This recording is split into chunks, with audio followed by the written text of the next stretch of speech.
You are a lover.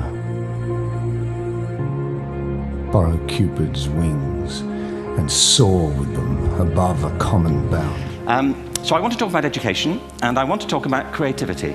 My contention is that creativity now is as important in education as literacy.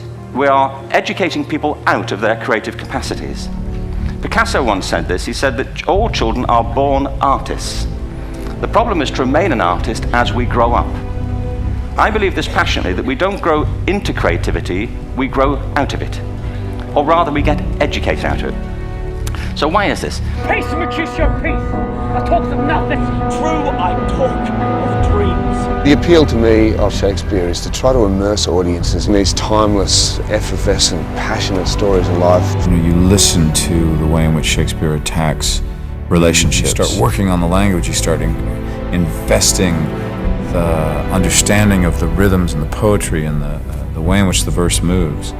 And it's incredible how amazingly accessible it is, I think, to an audience, and even to an audience that doesn't know Shakespeare that well.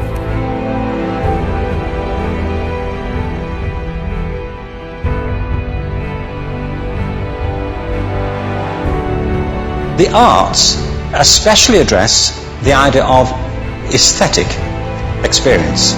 An aesthetic experience is one in which your senses are operating at their peak, when you're present in the current moment, when you're resonating with the excitement of this thing that you're experiencing, when you are fully alive. From Shakespeare to Strindberg to O'Neill to Tennessee Williams, and I realized there was a way that I could actually express myself, a way that I could speak to a life I came from, but not just about that life, but about, I feel a little bit, I'm getting a little heady here, but I saw it more universal. I was a part of a world.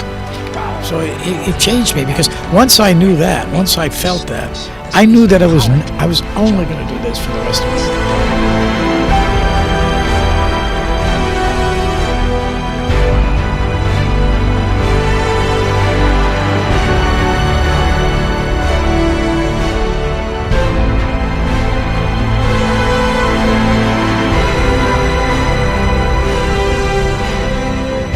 So to watch a group of young people get themselves through this dark night of the soul by opening this play by Shakespeare where a chorus says we can create incredible stories out of absolutely nothing, or examining their own capacity for savagery, examining their own capacity for courage and brotherhood, examining their own susceptibility to spin too, and to propaganda, and all this we band of brothers business, which is on the one hand very powerful and inspiring.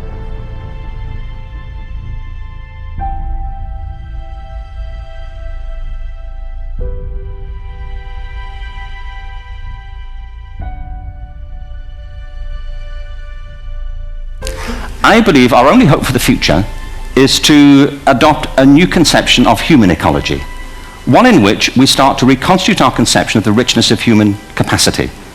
Our education system has mined our minds in the way that we strip mine the earth for a particular commodity, and for the future it won't serve us. We have to rethink the fundamental principles on which we're educating our children.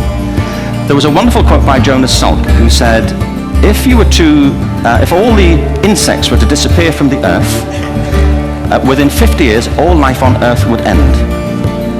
If all human beings disappeared from the Earth, within 50 years, all forms of life would flourish.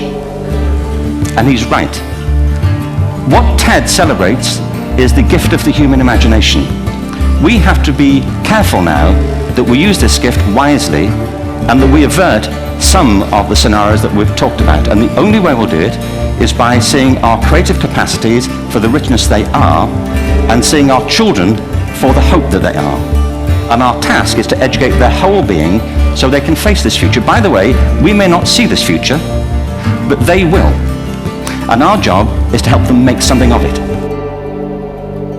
The wind was a torrent of darkness among the gusty trees. The moon was a ghostly galleon tossed upon the cloudy seas. The road was a ribbon of moonlight over the birds